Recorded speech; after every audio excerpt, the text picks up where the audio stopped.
Olá, sejam todos bem-vindos. Eu sou o Carlos Alberto Batistão e esse é o Na Malha Fina do Sescom São Paulo, mais uma produção do estúdio Sescom Web TV, um canal de mídia digital voltado à produção de conteúdos de interesse do universo contábil e demais segmentos representados por nossa entidade.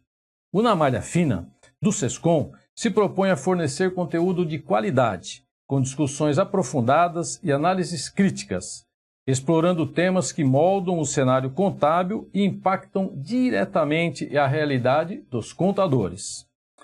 Hoje estamos recebendo no nosso programa Aécio Prado Dantas Júnior, contador, atual presidente do Conselho Federal de Contabilidade nas gestões 2022-2023 e 2024-2025. Também coordenador do Fórum dos Conselhos Federais das Profissões Regulamentadas. Diretor do ERPAC, empresa especializada em contabilidade pública e consultoria jurídica para administrações municipais.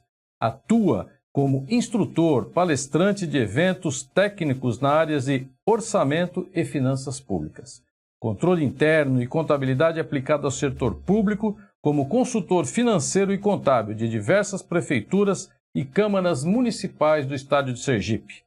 Ex-conselheiro da Associação Comercial de Sergipe, foi presidente do Conselho Regional de Contabilidade do Sergipe, de 2010 a 2013. Presidente Aécio, seja bem-vindo. Muito obrigado, presidente Batistão. Uma satisfação muito grande retornar a essa casa, a Casa das Empresas de Serviço do Estado de São Paulo.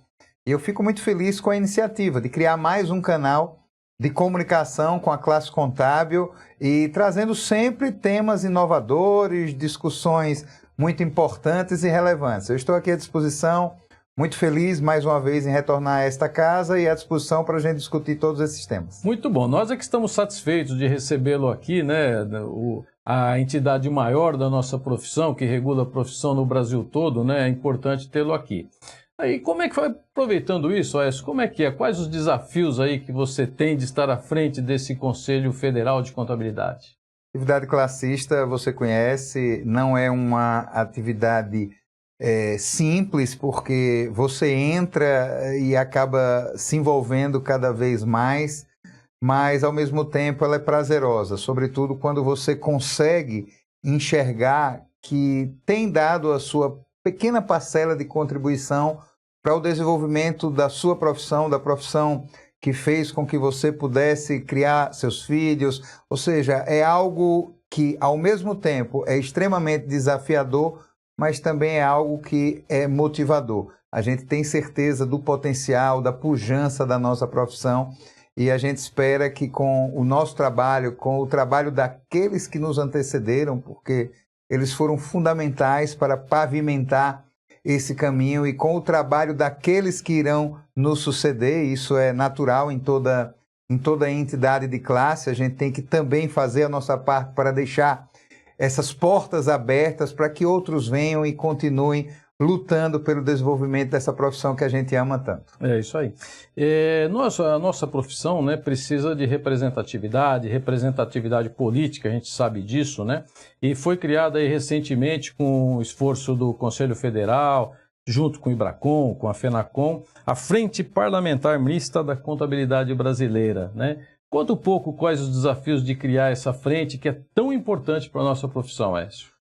As profissões, de uma forma geral, elas precisam sempre se preocupar com todo um arcabouço normativo que as regulam.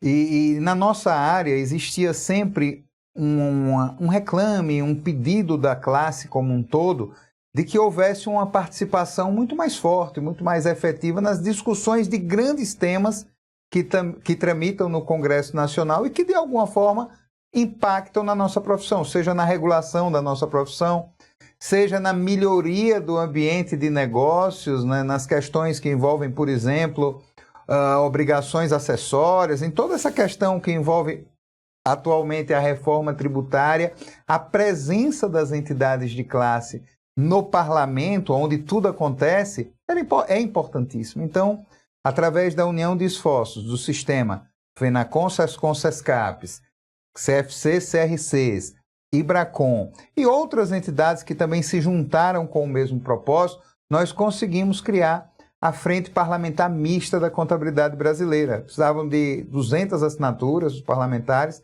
Conseguimos isso em tempo recorde, mostrando a capacidade de mobilização da nossa classe. Então, eu tive aqui, à época, conversando com você, Batistão, para que a gente pudesse mobilizar os presidentes de SESCOM, SESCAP, para que eles pudessem pedir aos parlamentares federais para que assinassem. Da mesma forma, fizemos com os presidentes dos conselhos regionais, o IBRACON também fez. Então, rapidamente, a gente conseguiu esse número de assinaturas e hoje a gente tem uma frente parlamentar, hoje a gente tem a voz da contabilidade presente no Congresso Nacional para que toda hora que a gente precisar, a gente bate na porta do deputado Júlio César, que foi fundamental, um deputado piauiense, que fez um trabalho muito bom também de mobilização dos pares para assinatura para a criação dessa frente. Hoje a gente tem esse ambiente de discussão dos grandes temas da contabilidade dentro do Congresso Nacional. Sem dúvida, eu acho que foi um marco, não da nossa gestão, mas um marco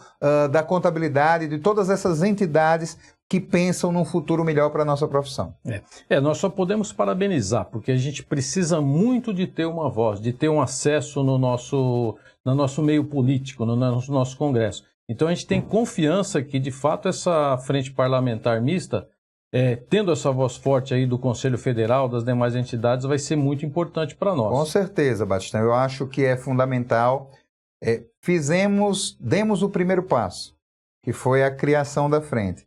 Agora o que a gente precisa é instrumentalizar essa frente de insumos, de material de trabalho. E para isso, já pegando o gancho, a gente lançou também a nossa agenda parlamentar, que é um documento importantíssimo, com papel também do sistema FENACON, do IBRACON e do sistema CFC e CRCs, na construção de uma agenda onde ali nós colecionamos todos os projetos que estão lá e que de alguma forma impactam na nossa profissão, volto a dizer, no ambiente de negócio, no ambiente regulatório, e que despertem de alguma forma o nosso interesse. A partir dali, aquele é nosso manual.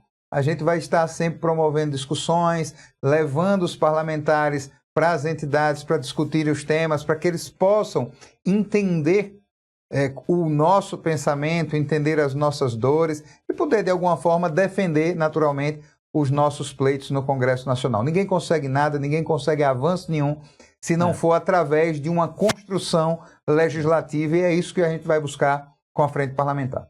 Ou seja, meu amigo, nós temos uma voz no Congresso. E não adianta a gente ficar reclamando que nossas entidades não fazem nada, elas estão trabalhando. O que a gente precisa, às vezes, é nós trabalharmos também no nosso estado, no nosso município, para que nós tenhamos melhores condições de trabalho. Aproveitando, Aécio, então, por exemplo, essa união de esforços aí das entidades, né? Aqui em São Paulo a gente chama de congraçamento, lá também é esse congraçamento, entre o que você citou, o CFC, a FENACON, o IBRACON e os demais, né, conselhos, os SESCAPs, é bem relevante para a profissão, não é isso? É importante que esteja junto, fundamental, junto, né? Fundamental. Eu tenho visitado as entidades, fiz isso aqui em São Paulo, as entidades congraçadas, acho que há cerca de 2 anos. Tenho visitado firmas de auditoria, tenho conversado com empresários de contabilidade de vários segmentos. E o que a gente tem a certeza é que todos pensam da mesma forma. Todo mundo quer a mesma coisa. Só que a gente precisa sistematizar as nossas ações. Não adianta a FENACON ir para um caminho, o CFC vai para um outro caminho, os auditores caminham para um outro lado. Podemos até querer chegar no mesmo local, mas dificilmente, se não houver uma ação conjugada, uma ação planejada, a gente vai ter êxito. Então, eu acho que a gente deve sim comemorar o momento que a gente vive. É um momento de extrema união das entidades. E aí é importante também destacar que ninguém quer aparecer. Todo mundo só quer realmente produzir, entregar. E isso tem criado um ambiente extremamente favorável para que a gente possa seguir nessa caminhada. Eu sei que é algo lento. Você falava, dizer, olha, não adianta a gente ficar questionando que as entidades não fazem nada. Muitas vezes a sementinha foi apenas plantada, ela está sendo germinada, a gente está ali adubando e a gente vai colher grandes frutos no futuro. Mas o caminho é esse, a gente não tem outro caminho senão através da união, de um planejamento, de uma ação muito bem concatenada para chegar nos objetivos que a gente pretende. E a política, as coisas não acontecem de uma hora para outra. De jeito né? Precisa de muito trabalho. Muito né? trabalho, muito suor. Assim, aproveitando que falamos da Frente Parlamentar Mista, né, do Congresso, vamos falar um pouco da reforma tributária, né? As entidades contábeis tiveram acesso, puderam contribuir nesse trabalho, nessa discussão sobre a reforma tributária? E como você vê essa reforma aí, se vai trazer simplificação? Veja, eu diria que a gente poderia ter contribuído muito mais. A forma um tanto quanto acelerada como o projeto tramitou na Câmara dos Deputados fez com que talvez a gente não tivesse tido a oportunidade, até mesmo alguns parlamentares, de terem manifestado alguns pontos relevantes que poderiam ser destacados, sobretudo no que diz respeito à simplificação dessas obrigações, dessas tantas obrigações que a gente tem no dia a dia, né? Isso sempre foi o pano de fundo do governo, que a gente precisa melhorar o ambiente de negócio, que a gente precisa simplificar. Então, hoje a gente tem um projeto de lei que também tivemos a emenda constitucional, depois o PL que regulamenta, que tramitou na Câmara dos Deputados. Em todos esses momentos, as entidades da classe contábil foram convidadas a participar dos debates, encaminhamos representantes, manifestamos as nossas opiniões. E agora a gente está num outro estágio. No Senado, da mesma forma, quem está capitaneando isso é o senador Isalci, através de um grupo de senadores, o senador Isalci, que é também contador, que também já nos pleiteou que enviássemos representantes para os debates. Estamos com um plano de trabalho, o FENACON já indicou seus representantes, Sistema CFC e CRCs da mesma forma, e Bracon também. Então, a partir da próxima semana já estaremos lá com um material que foi produzido pela nossa Comissão da Reforma Tributária. Vamos entregar ao senador, vamos manifestar a nossa opinião, de modo que a gente pretende aí ver se nesse momento final a gente consiga emplacar algumas questões que são fundamentais, não só para a melhoria do ambiente de trabalho ou para a melhoria do dia a dia da classe contábil, mas que seja fundamental para a melhoria da nossa economia, do nosso país, da diminuição dessa burocracia. Ninguém melhor do que o profissional da contabilidade para opinar. A gente trabalha com o operacional. Muitas vezes a gente acaba, em que pese a gente defenda sempre a questão do contador com um outro perfil, vamos conversar um pouquinho sobre isso também, um contador muito mais consultivo, muito mais proativo, mas queira ou não, as questões tributárias e fiscais, elas estão na ordem do dia do profissional da contabilidade. Eles se envolvem, então se eles se envolvem, eles conhecem. Então quem precisa opinar sobre isso é o profissional da contabilidade. Então estamos tendo espaço, vamos manifestar lá mais uma vez agora no Senado. Tem muitas questões que ainda precisam ser regulamentadas da emenda constitucional e a gente pretende em vários momentos continuar atuando fortemente. A frente parlamentar também é importante para bater na porta lá e dizer, olha, os contadores estão aqui, eles precisam ser ouvidos. É isso, é levar os pleitos, né? A gente espera que, de fato, a reforma tributária seja boa para o país, né? Tem que ser boa para o país. Nós vamos passar por um período bastante complicado aí do período de transição, que vai ser terrível esse período para os contadores, né? De passar. Mas nós temos que aproveitar isso para nos aproximar dos clientes, para mostrar o nosso serviço, mostrar o nosso valor e assim trazer os clientes para perto e assim valorizar mais a nossa profissão, ter protagonismo, né?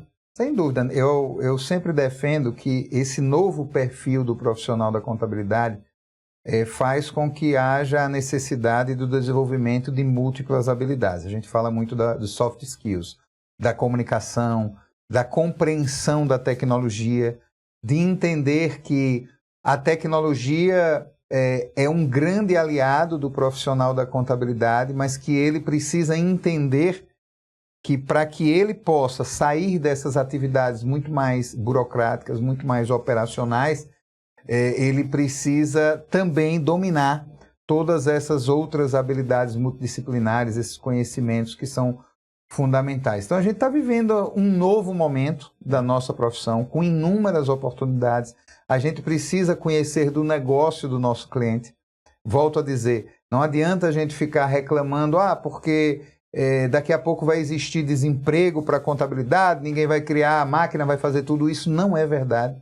Muito pelo contrário, eu acho que as ferramentas tecnológicas vão possibilitar que a gente extraia do contador o que ele tem de melhor, que é a capacidade de análise de dados e usar esses dados para induzir os seus clientes, sejam eles gestores públicos ou privados, numa boa tomada de decisão. Ninguém melhor do que o contador para poder direcionar os empresários, os gestores públicos para o caminho certo, para o caminho do sucesso.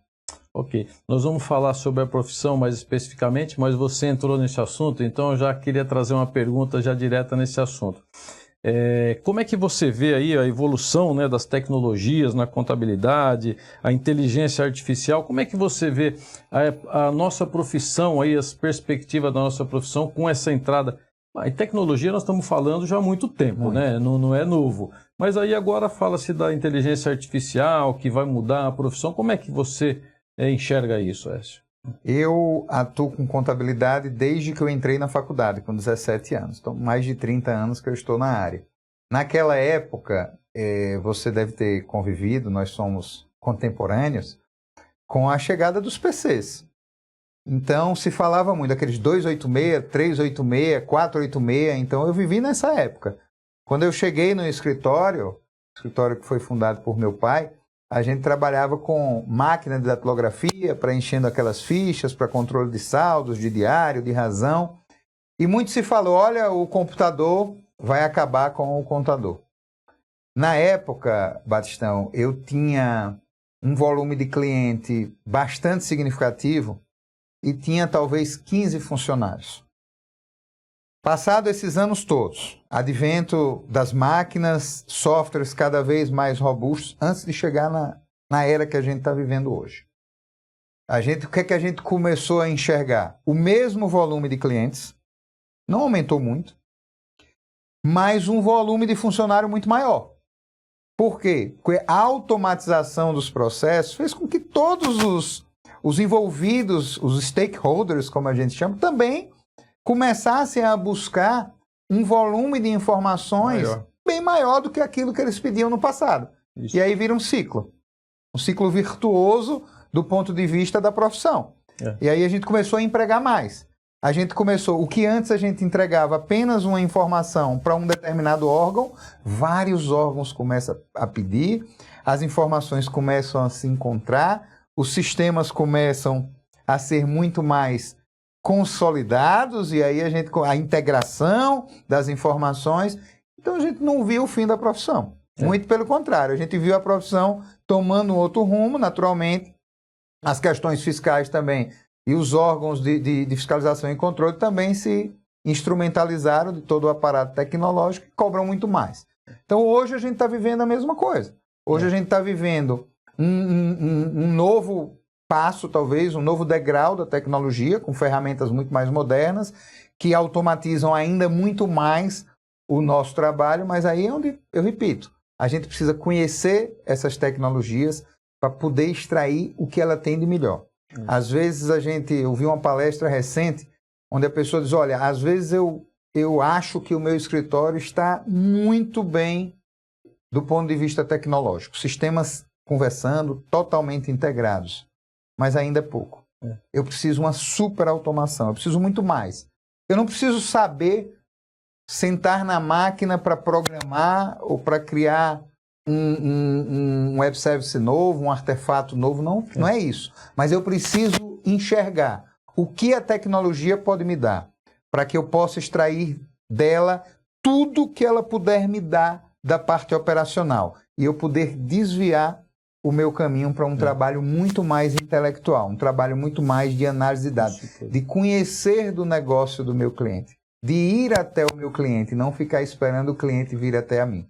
Então, é isso, é um perfil de um contador consultor, um contador diferente daquele contador que a gente via no passado e que não atrai mais a profissão. E é esse ponto importante para a gente conversar também, que é a questão da atratividade da profissão, que é uma preocupação nossa. Um dos pilares da gestão nossa desse biênio é promover a atratividade da profissão contábil. Mas só para concluir essa parte da tecnologia, quer dizer, a tecnologia ela não traz risco para a profissão continua com boas perspectivas, a não ser que o contador não se atualize ou não se preocupe com a tecnologia, né? O risco é exatamente esse, não é a tecnologia, é o contador que não compreende o que a tecnologia pode trazer. Então, esse contador que se mantiver no mesmo status que ele tinha no passado, se preocupando apenas com as questões operacionais, meramente fiscais, esse sim.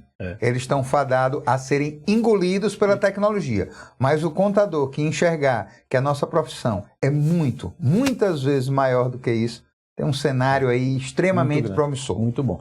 Ainda na tecnologia, para concluir esse assunto, e como é que você vê essas contabilidades online? A gente tem bastante reclamação quanto às contabilidades online, que também nós entendemos que não tem mais volta, elas estão usando da tecnologia a favor delas, né? Mas tem bastante reclamação, o Sescom, como é que ele vê isso? O CRC, como é que ele vê isso? Se tem alguma coisa a fazer contra elas, né?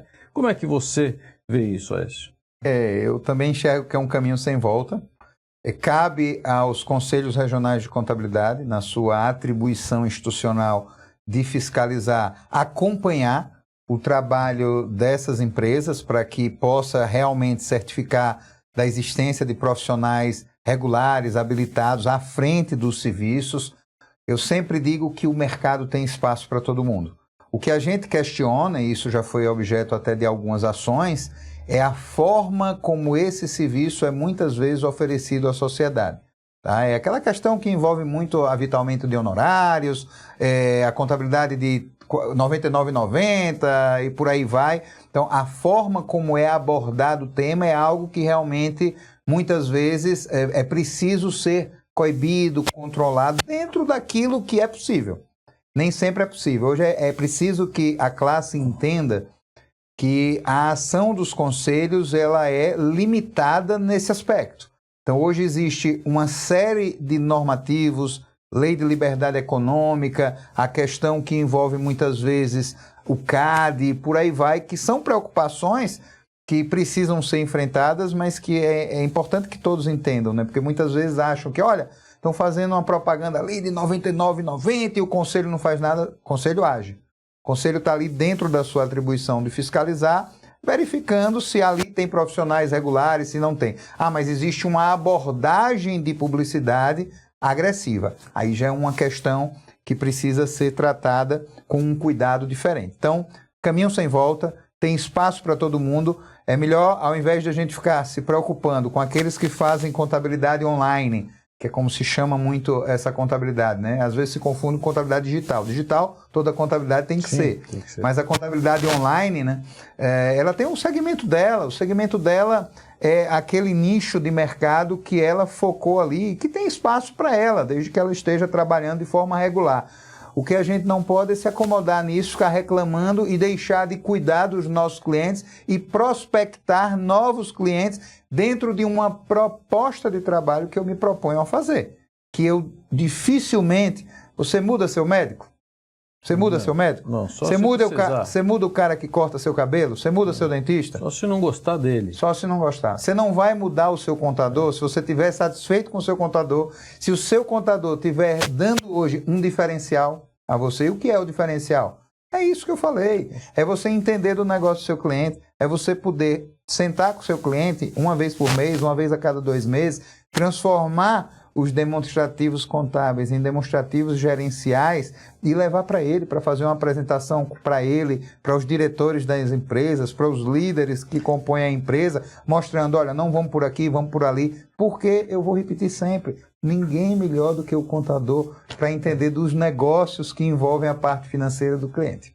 Ou seja, o CFC e o CRC, eles fiscalizam, mas não pode ir além dos seus limites. Aí exatamente. Tem os limites. Nós temos nossas atribuições legais e o CFC dentro daquele princípio de regular aí o funcionamento dos regionais também, de uma forma geral, monitora isso e o que a gente vê são os conselhos regionais sempre fazendo a sua parte, fiscalizando dentro da sua atribuição. A questão maior é abordagem publicitária agressiva, que de alguma forma acaba, Batistão, afetando a nossa profissão negativamente.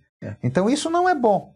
Então isso não é bom para a profissão. Quando você vê um outdoor ou uma chamada em algum site ou algum blog de contabilidade por R$ 99,90, será que aquilo é contabilidade na essência do que a gente chama de contabilidade? Ou aquilo é meramente o cumprimento de obrigações fiscais? Então é isso que a gente tem que separar. Contabilidade é muito, muito mais do que as questões tributárias apenas. É isso. Bom, então aproveitando essa sua informação e falando, você falou aí do trabalho do CFC para valorizar a profissão, de tornar a profissão mais atrativa para quem está entrando, vamos falar um pouco do protagonismo do profissional da contabilidade, né? A gente vem para um mundo aí ESG, alguns falam de contabilidade vai ser multidisciplinar, econômico, financeira, social, né? Ambiental. Como é que você vê o protagonismo do empresário contábil nesse período? O que o CFC está vendo como questão de valorização? O que você tem para nos falar disso? Hoje, a questão da atratividade, eu vou começar por ela, Isso. porque é um dos pilares aí da gestão agora desse último biênio, e a gente se preocupa muito com isso. Nós temos visto o fechamento de alguns cursos de ciências contábeis pela ausência de alunos, e isso nos preocupa muito, porque a gente sabe que onde existe economia forte, onde existe perspectiva de desenvolvimento econômico, certamente existirá oportunidade de trabalho para o profissional da contabilidade. Mas a gente precisa que esses jovens entendam isso, que esses jovens saibam fazer a leitura do que é um profissional da contabilidade, do que o profissional da contabilidade faz. Então a gente tem uma responsabilidade muito grande de tentar mostrar isso, o perfil desse novo profissional, porque se criou um estereótipo da imagem de um profissional que não é o profissional da atualidade, ou até seja esses profissionais, mas são alguns que ainda estão nessa situação e que, se não mudarem, realmente esses sairão do mercado. Então, o desafio talvez seja esse, o primeiro desafio, levar, e eu falava muito isso com as empresas de auditoria, né? O auditor sempre foi tido como uma área, eu diria assim, mais nobre da profissão, né, Batistão? Mais glamurosa. Mais glamurosa, algo um pouco distante. Não é isso. Mas hoje a gente vê a auditoria de uma forma muito mais diferente, muito mais acessível, e é preciso que a gente mostre também aos profissionais, falava isso nas empresas, o potencial que se tem para trabalhar. Eles reclamam da dificuldade de mão de obra. Os donos de escritório reclamam que não tem profissionais para contratar. Então, se a gente tem uma profissão com empregabilidade total, desemprego praticamente zero, não existe bom contador desempregado. O que é que está faltando para essa profissão? Divulgar a imagem. A gente trabalhar e mostrar o que é a profissão. Abrir um parênteses para falar um pouquinho das diretrizes curriculares nacionais dos cursos de educação. Dos cursos de ciências contábeis, né, que a gente fez esse trabalho aí envolvendo as academias de ciências contábeis, e conseguimos, o ano passado, que o MEC aprovasse essas novas diretrizes. E são diretrizes construídas dentro de uma nova perspectiva, dentro de uma perspectiva do que o mercado hoje demanda de um profissional da contabilidade. Então a gente plantou a sementinha aqui para que a gente, mais na frente, a gente possa ter a certeza de que a gente terá profissionais muito mais adaptados às demandas do mercado. E aí já pego o gancho para falar um pouquinho de oportunidades. E essa que você colocou, ela é fundamental. Por exemplo, a agenda ESG. Contadores responsáveis pelas informações que envolvem aspectos sociais, ambientais e de governança. Que mercado aí que se abre para o profissional da contabilidade, mas que ele precisa estar preparado. Então, ao mesmo tempo que eu falo das inúmeras oportunidades de trabalho que nós temos, eu preciso sempre ressaltar, só tem espaço para aquele que se prepara, para aquele que realmente estiver preparado para essas mudanças. Eu participei de uma feira, há 15 dias atrás, de uma espécie de um congresso. O meu estado, muito orgulho, eu sou do estado de Sergipe, é um estado que está com um potencial muito forte na parte de petróleo e gás. Então teve uma feira lá, inclusive também promovida pelo governo do estado, e ali vários palestrantes, e aí eu chegava para um colega meu ao lado e dizia, olha, veja que coisa fantástica, que mercado se abre só em um segmento que eu estou falando, que é petróleo e gás, num estado como o meu, que é o menor estado da federação, para advogados, para contadores, inúmeros setores. Então, mas os palestrantes que estavam lá eram todos palestrantes de fora, que ainda não tinha tido esse despertar da classe lá para poder começar a se envolver. Então, é importante que a gente tenha uma leitura macro da economia, para que a gente saiba quais setores que podem nos trazer um potencial maior, começar a se dedicar, começar a estudar. Ninguém melhor do que o profissional da contabilidade para isso. Eu tenho certeza disso. Por quê? Porque a gente está envolvido com questões, eu diria assim, não apenas do ponto de vista legal. A gente acaba tendo a necessidade do estudo da norma, mas às vezes a gente mergulha um pouquinho mais. E quando a gente mergulha, a gente acaba conhecendo os meandros das coisas e acaba tendo essa facilidade, essa habilidade. Mas o desenvolvimento de soft skills, o protagonismo que a gente defende só vem junto com a preparação técnica, uma boa comunicação. Eu faço questão sempre de repetir isso. Digo isso a meu filho sempre. Ele está fazendo direito. Digo, olha, meu filho, ser bom naquilo que você faz é fundamental. Hoje é uma condição de sobrevivência. Isso. O que faz a diferença é a sua capacidade de se comunicar e de se relacionar bem. Os contadores precisam fazer isso. Eles precisam sair da caixa, ter coragem para ir além, comandar uma reunião, ser protagonista, ir para a linha de frente. Capacidade ele tem melhor do que qualquer outro profissional. Ou seja, né, nós cuidamos de 100% das empresas do Brasil, nós é que entendemos de tributação, nós é que podemos ajudar os empresários a crescerem e às vezes nós mesmos não valorizamos a nossa profissão. Exatamente. E não adianta, se nós não valorizarmos a nossa profissão, não nos aperfeiçoarmos, você acabou de falar muito bem, a gente tem que se atualizar, se aperfeiçoar, comunicar bem, se portar bem e valorizar o nosso trabalho. Porque não adianta a gente fazer tudo isso e depois não valorizar. Na hora de mostrar, na hora de cobrar, na hora de falar, eu tenho valor aqui, porque acho que só assim que a gente vai ter esse glamour que o direito, que medicina, engenharia tem, não é isso? Pois é, eu sempre repito uma frase, que a mudança que a gente quer para a nossa profissão está dentro de nós mesmos. Então a gente precisa saber o que é que a gente quer e não esperar que as entidades façam. As entidades têm um papel fundamental. Mas a gente precisa mudar a nossa forma de pensar. A gente precisa entender, olha, se eu escolhi a profissão contábil como a minha profissão, deixa eu amar a minha profissão. Ah, mas ela não está me remunerando bem. Você está fazendo sua parte? Isso aí. Você está buscando alternativas? Você está entregando algo mais? Porque se você for entregar aquilo que todo mundo entrega, você vai ganhar... A contabilidade online entrega. A contabilidade online entrega. O R$ 99,90 vai ocupar seu espaço. Agora, seja diferente, faça algo mais que você vai sempre ser feliz com a sua profissão. Aécio, então a gente pode até voltar depois nesse assunto de valorização da profissão. Sabe o que eu queria ouvir do CFC? O CFC tem representantes da profissão contábil em instituições em outros países, não é? Eu gostaria de entender um pouco isso, quais são, onde a gente está representado e o que isso traz de valorização ou de importância, de relevância para a profissão contábil no Brasil. A contabilidade vem vivendo nos últimos anos um processo de internacionalização, né? A contabilidade se transforma na linguagem universal dos negócios, né? Então, para a gente entender o que são as normas internacionais de contabilidade tão propagadas, ela tem um objetivo, que a gente possa, por exemplo, ler um demonstrativo contábil feito sob princípios contábeis vigentes, por exemplo, na China e ler no Brasil e ele ter o mesmo resultado.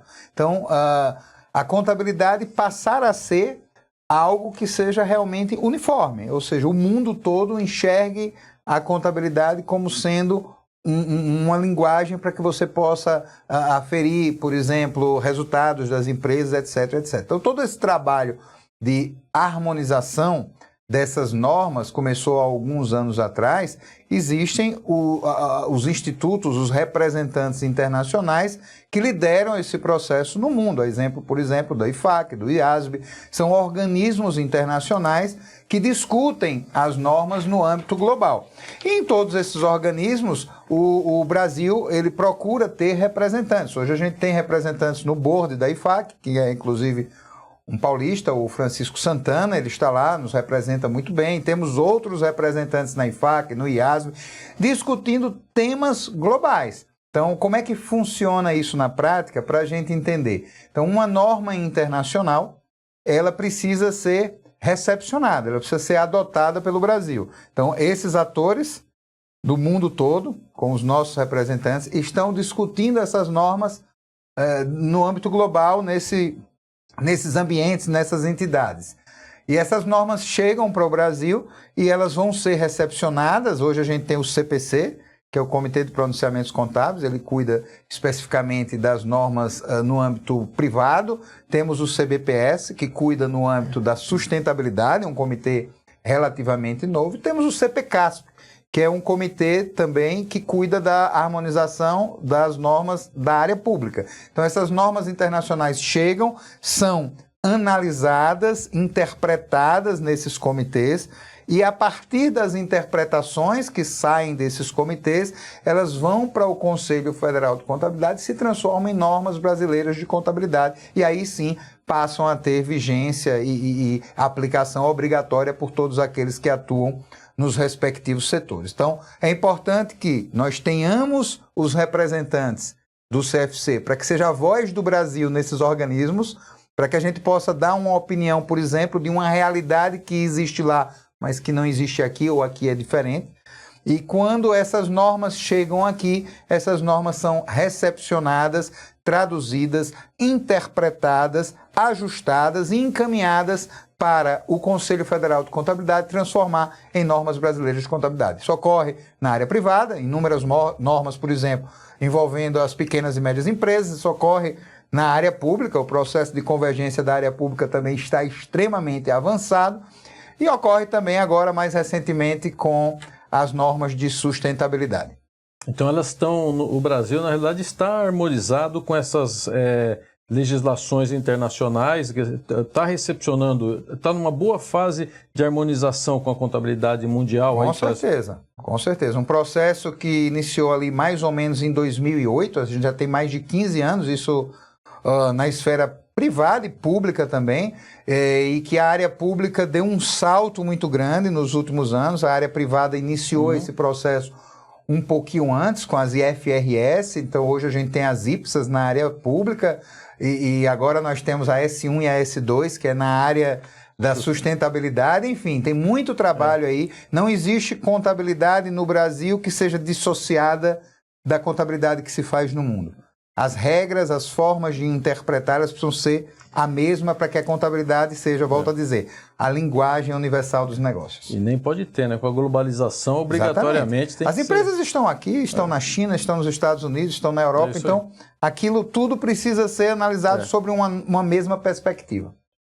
Aécio, qual a intenção do CFC com a regulamentação da possibilidade de estudantes de contabilidade trabalharem como auxiliar em serviços contábeis? Então, existe naturalmente uma escassez de mão de obra, como eu já falei. Alguns empresários de contabilidade, firmas de auditoria sempre reclamam de que a gente precisa fazer algo para que possa atrair os jovens a trabalhar na nossa profissão. E o CFC tinha uma norma que, de alguma forma, dificultava um pouco esse trabalho no início da faculdade dessa turma. Então, a gente procurou fazer esse ajuste, possibilitando que hoje esses estudantes, já desde o início, comecem a conviver no ambiente da contabilidade, para que eles possam até se motivar, enxergar o que é verdadeiramente a nossa profissão. Então eu vi muitos dizerem, olha, eu tenho que contratar economista, por exemplo, para fazer algumas atribuições auxiliares, naturalmente, dentro da minha empresa, porque eu não posso por força dessa norma. Então foi algo que foi discutido internamente, levamos ao nosso plenário e promovemos essa mudança, como também ser uma forma de poder, naturalmente, atrair esses jovens para a nossa profissão. Então eu acho que a gente resolve de uma decisão só duas situações. A questão que envolve a escassez de mão de obra, né, que os empresários, volto a dizer, sempre reclamam que não conseguem mão de obra para alguns serviços auxiliares, e naturalmente também essa questão que envolve a atratividade da profissão, porque a gente permite que esses jovens comecem a conviver no ambiente da contabilidade e entender quão promissora é a nossa profissão. De fato, ajuda bastante na questão da mão de obra, os escritórios de contabilidade e a empresas de auditoria. Com certeza, é isso aí. Aécio, é um assunto que começou lá atrás, depois eu não ouvi mais, agora de novo estou ouvindo. A questão da revisão pelos pares nas empresas de contabilidade. Em que fase está isso? Está se pensando isso novamente ou não? É algo que está sempre no nosso radar. Da mesma forma, eu vou fazer também um paralelo com o PEPC, que é o nosso Programa de Educação Profissional Continuada, né? A cada ano a gente pensa em dar um salto a mais. Hoje a gente tem trabalhado com o PEPC obrigatório, por exemplo, para os contadores da área pública. E vai ter um momento onde a gente vai chegar para os escritórios de contabilidade, e não só para aqueles segmentos de auditoria, de perícia, auditor CVM, auditor Banco Central e etc, etc. Então, é natural que isso seja ampliado assim também, com uma questão que envolve a revisão pelos pares. Mas esse é um trabalho, Batistão, que precisa ser feito com muita responsabilidade. Previsibilidade. Análise do impacto regulatório. Toda decisão nossa, ela precisa ser calcada nesse sentimento de ver, olha, não adianta a gente que está aqui entender que isso é o caminho certo se a gente não enxergar o que é que isso vai trazer de entrave para o empresário contábil e para os outros profissionais. Então a gente precisa ser calmo, muito prudente nessas atitudes. Que bom que você falou isso, porque toda vez que a Receita Federal ou algum órgão muda, a gente fala, aplica a análise de impacto regulatório, que vai ver que as obrigações não causam grande impacto. Tivemos isso agora, né? Tivemos isso recentemente, na questão da questão que envolve a discussão da DIRB, isso. Muito recentemente. E aí, Batistão, eu queria pegar esse gancho para falar um pouquinho dessa relação com a Receita Federal. Por favor. Uma relação que vem sendo construída ao longo dos últimos anos, e às vezes a classe, né, ela geralmente quer que a gente, como se usa a expressão, né, a gente chegue chutando o pau da barraca. E relações respeitosas, elas precisam ser construídas com muito respeito, onde cada um naturalmente entenda o seu papel. E acho que ao longo dos últimos anos esse tem sido o trabalho do CFC, da FENACON, da IBRACON, todas as entidades contábeis junto à Receita Federal. Pleitear aquilo que a gente entende que é correto, entendendo a posição da Receita Federal, respeitando, mas nunca se curvando nem baixando a cabeça. Ora, mas vocês não conseguem. Às vezes a gente consegue uma ou outra coisa, mas às vezes não. Porque existe realmente um sentimento que move ali aquela ação da Receita Federal. Então, eu queria frisar muito bem isso, porque é tão notório essa forma como hoje as entidades são vistas pela Receita, que antes não era. Hoje eles nos enxergam. Eles atendem? Nem sempre, mas nos enxergam. E isso é muito fruto do trabalho de todos que já sentaram aqui no SESCOM, na FENACON, nos conselhos de contabilidade, no Conselho Federal de Contabilidade, trabalho respeitoso. Então, cada um entendendo o seu papel dentro do jogo. Então, ao ponto de, por exemplo, nessa discussão da DIRB, nós sermos convidados pelo secretário Barreirinhas para ir numa reunião na Receita Federal, o próprio secretário conversando comigo pessoalmente, justificando o porquê não cedia em alguns pontos e, naturalmente, os pontos que poderiam ser cedidos, e cabe a gente, em alguns momentos, entender. Não tem outra coisa a fazer. Mas o que é importante de tudo isso? A construção que foi feita.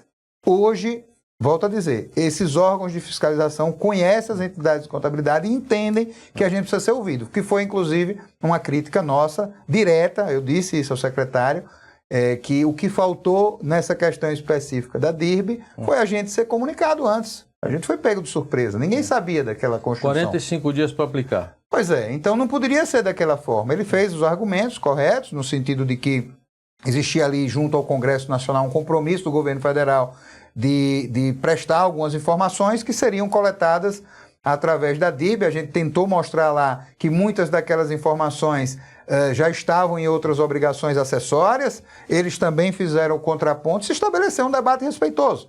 Então é isso que a gente quer, participar de decisões que impactam a nossa profissão.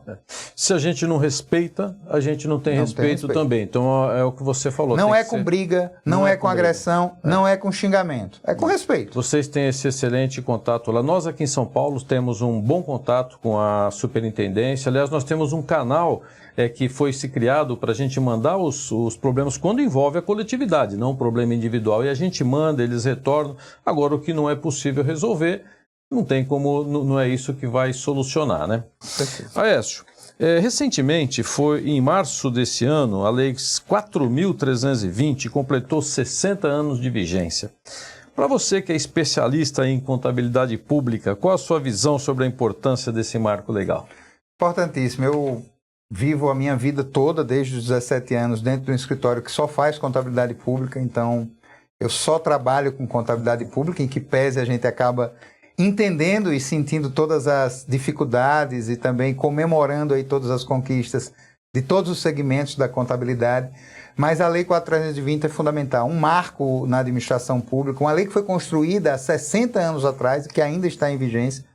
A LRF veio em 2000, tivemos as normas internacionais aplicadas ao setor público, são as IPSAS, que foram praticamente todas convergidas, e essa lei ainda sobrevive, naturalmente necessitando de alguns ajustes. Vários textos normativos tramitam no Congresso Nacional para substituir, mas eu tenho certeza que a essência da lei ela vai se manter. O que vai se procurar é trazer alguns princípios, sobretudo da contabilidade patrimonial, como a gente chama mais, para o corpo da norma, absolver algumas questões que envolvem também as normas internacionais, mas sem dúvida um marco legal importantíssimo na construção dos orçamentos públicos, na elaboração dos demonstrativos contábeis de todas as entidades públicas. Então é uma lei que tem 60 anos e que realmente fez toda a diferença e que continuará fazendo com os devidos ajustes que certamente virão em breve. Que bom.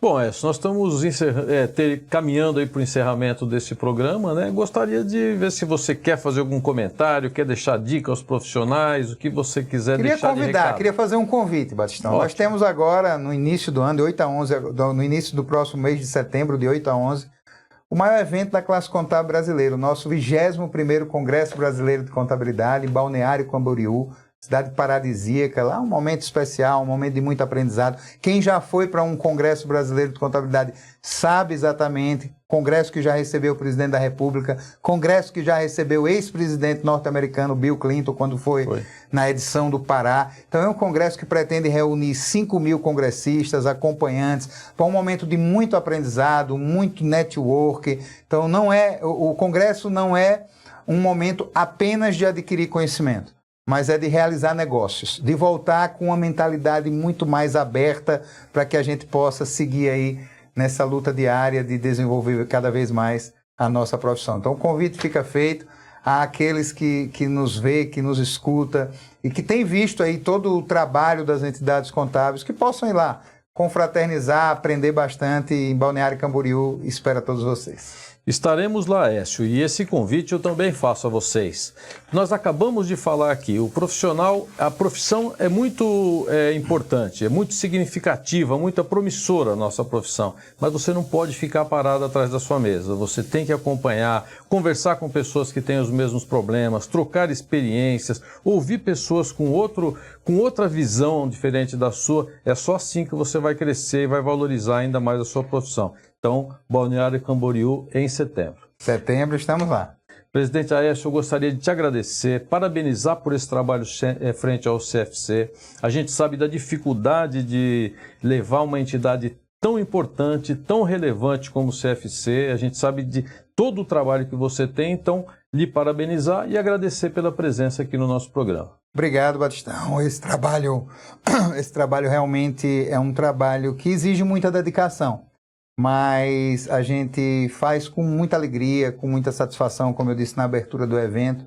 A gente constrói muita relação boa, e você é um exemplo disso, uma pessoa que hoje eu tenho como amigo e que eu queria também, no seu último ano de mandato, deixar um abraço especial, uma mensagem de parabéns por tudo que você realizou, por tudo que o Sescom São Paulo representa no segmento empresarial, não só da capital, mas do estado todo. Então, parabéns pelo seu brilhante trabalho.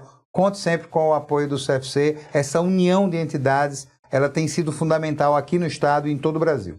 Então caminhamos ao final desse programa, que nós recebemos aqui o presidente do CFC, Aécio Prado Dantas Júnior, a quem agradecemos aí a presença, a participação nesse programa. Muito obrigado, Eu que Aécio. agradeço. Muito obrigado.